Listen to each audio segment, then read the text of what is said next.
Hi everyone, I've now come to the end of my first year of doing a no buy challenge, and so I just wanted to make a video summarising how I found the challenge, whether I met my goals, as well as whether I would recommend this challenge to others. For those of you who are new here, hi, my name is Nila, and basically I set myself a challenge that from the 1st of May 2022 to the 30th of April 2023, I was going to go a whole year without buying any new makeup, skincare, hair care, clothes, shoes, beauty devices, accessories and homewares. There were some exceptions to my no buy challenge that specified when I started. So these were that I could still buy food, I could still buy experiences. So say if I wanted to go to the cinema, I could still buy a cinema ticket. And I could also buy replacements of things. So what I mean by that is, say if I used up all of the shampoos that I had at home, then I could buy a new shampoo. I was also still allowed to buy gifts for others and also anything that my dog needed. The reason I had those specific rules was actually because I felt like those were my problem areas where maybe I was over consuming.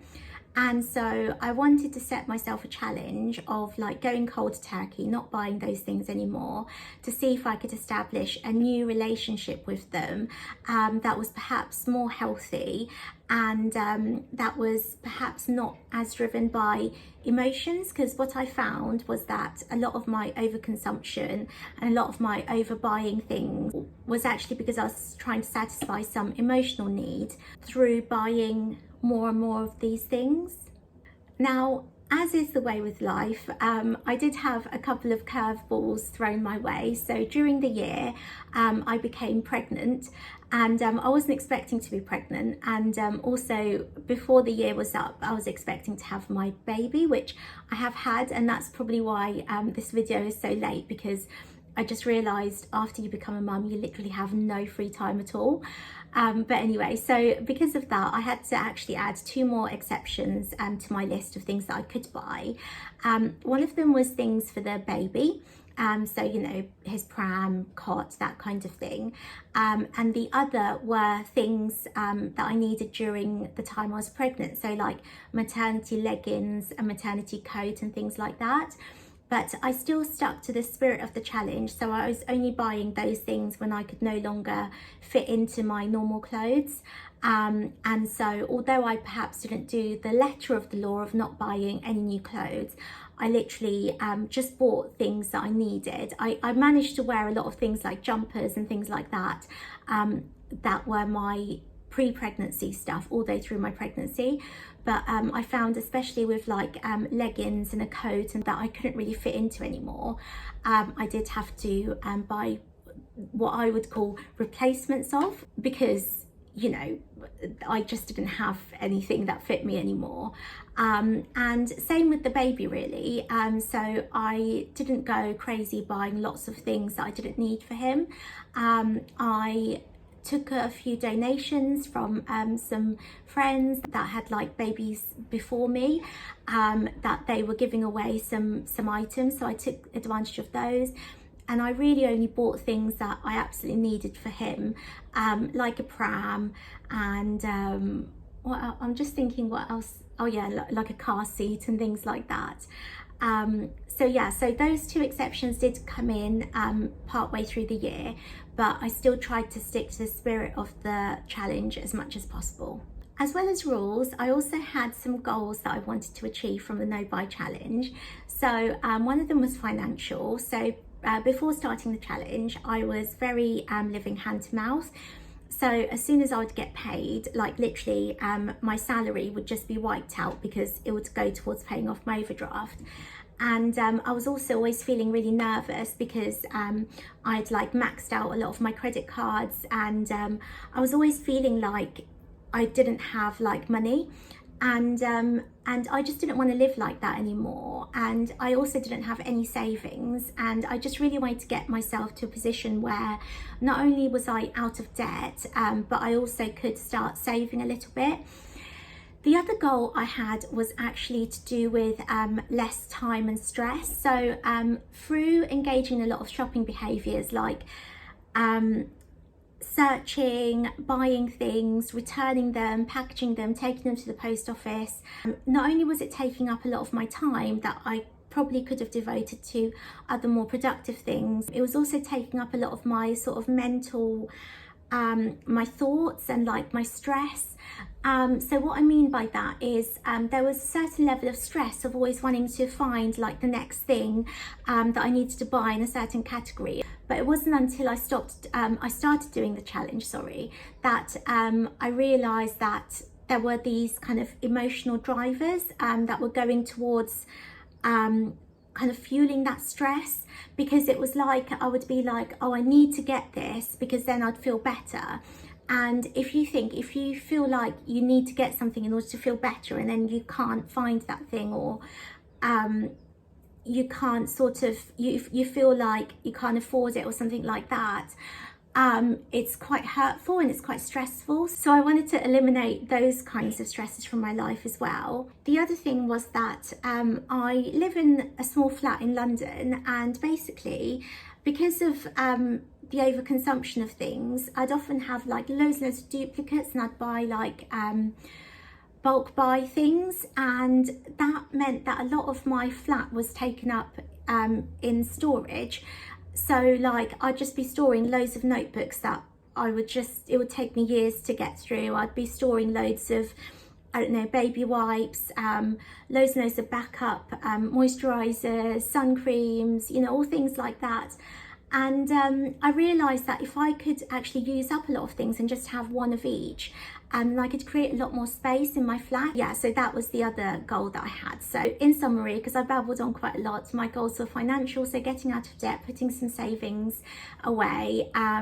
They were stress and time related, so finding more time and creating less stress in my life that shopping behaviours were tending to contribute towards. And finally, it was making a bit more space in my flat by using up what I already had. In terms of how I did against those goals, I'm very pleased to say that I made really good progress against the financial one. So I think it was about 6 months in when I managed to pay off all my debts. And I also started to save a little bit. I didn't make a massive amount of savings add up throughout the year, but I did end the year out of debt and with a bit of savings, so that was really good. In terms of shopping behaviours, that's probably been one of my favourite things as well about this challenge, is that I could get so much more peace from not engaging in shopping behaviours, and it's almost like this peacefulness has meant that I don't want to engage in shopping behaviours going forward, because I don't really have the desire to, because it's like, well, I could do that, but actually there's a lot of stress associated with it. So do I really want to spend, you know, hours and hours searching for this thing, or do I really want to make do with something I've got already, or would I really just want to use up what I've got so far? I don't really have that desire to like search for that next new thing. I'd say that's probably been the most kind of behavioural change that I've seen in myself through doing this challenge. And in terms of creating more space, unfortunately, what this challenge highlighted to me was just how long it takes to use up toiletries and, you know, other things like even cleaning products. So basically, I haven't had as much progress in that aspect of my goals. So I've made some space in my flat, but not that much. But I think what it has done is created a bit of a learning point for me, because now I know that I really don't need to buy things in bulk, because things take so much time to use up. So I guess going forward, I will create space in my flat, but it will probably take longer than a year to see it kind of materialise. It will probably take like 5 years or something. But my experience of the challenge overall has been overwhelmingly positive. And I don't just mean like positive, like as in for me, but I think it's been positive like in terms of for the planet as well, because I just realised that I have like so many clothes, and I literally don't need to buy new clothes ever. like clothes take so much time to like wear away, and especially because just before starting the challenge anyway, I stopped buying fast fashion because I was already a bit conscious of the fact that with fast fashion, it's like the clothes kind of come in, they don't really last for very long. You wash them a couple of times, they get misshapen. So I was always conscious of the fact that fast fashion wasn't the way to sort of reduce my kind of my impact on the planet. So I'd already moved away from that, and so the clothes that I do have now are of a better quality, and so they would literally last me years and years and years. And so yeah, and so it's been like positive for me, because not only have I come away with savings, come out of debt, have more free time, less stress, make a bit of space in my flat, but it's also been positive, like overall, like for the planet.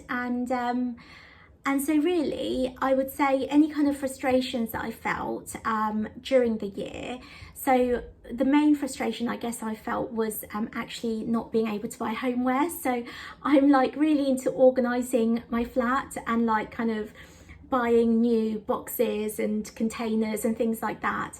And so the frustration that I felt whilst doing this challenge was mainly around the fact that I could see that I needed a new organisational system, and I couldn't buy the thing that I needed to make that happen.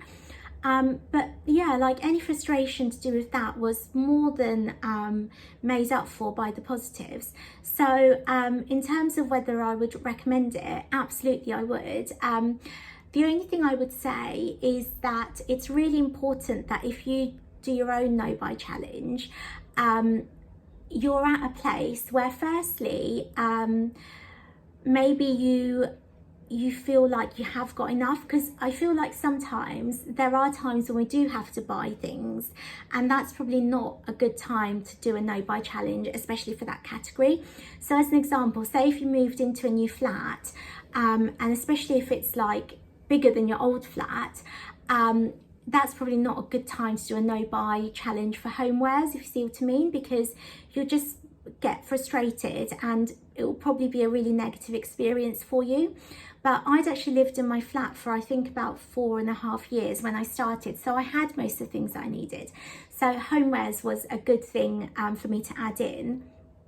And the other thing I would say is that the categories have to be really specific to you. So if, say, for example, you don't have a problem with buying loads of clothes, you actually have a very minimalist kind of capsule wardrobe, but your problem is in terms of makeup, then maybe, your category can only be makeup that you don't buy for a whole year. The only thing I would say about doing a really narrow no buy year like that is that if you have some emotional reason as to why you're buying loads of makeup, if you sort of give yourself freedom to buy anything else except makeup, it might be that you subconsciously transfer that emotional need from makeup to, I don't know, skincare or something like that. And so you just have to be careful. And I guess that's where a bit of self-awareness comes in. So I guess, yeah, that's the only thing I'd say is, if I would recommend it to others, I'd say yes, definitely.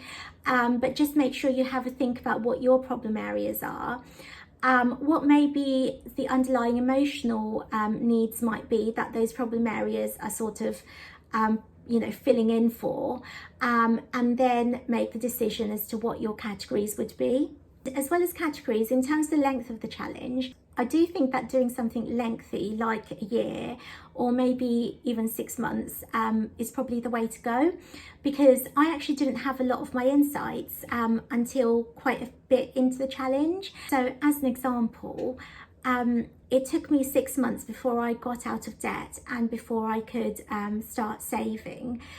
And I literally, before that, I didn't know that there was a joy in saving. So basically before then, the only joy I'd experienced was like buying something new, bringing it in and, like using it or whatever.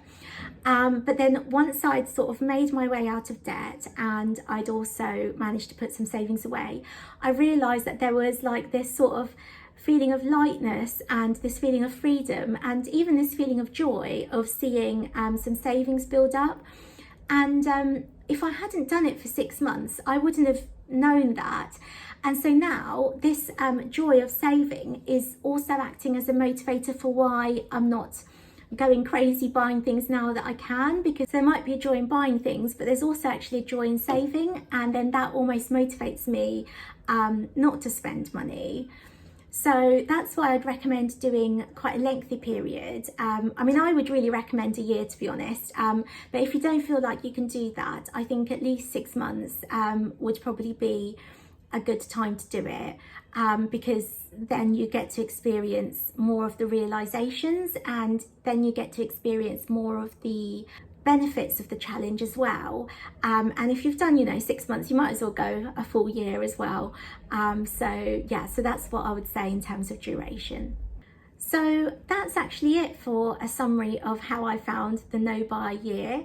I hope it was informative, and what I wanted to say just before I go was that I actually came up with the idea of doing a no buy challenge after stumbling across some videos of other people that had done it and that had documented their challenge on YouTube, and I was so grateful that they made those videos, because if they hadn't, I literally wouldn't have thought about it.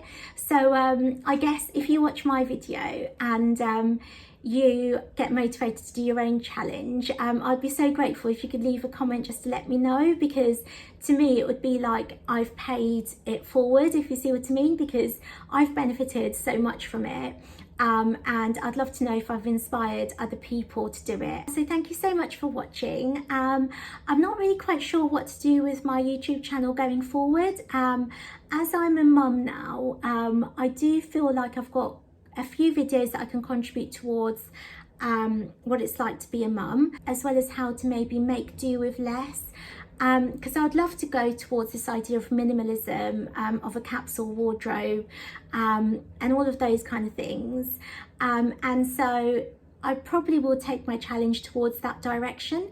But but we shall see. But yeah, if you wanted to see what I kind of do in the future, then please also subscribe, and don't forget to like this video if you did enjoy it, because it just means that I get to see the value that the video adds to other people. Okay, well, thank you so much for watching. Take care. Bye.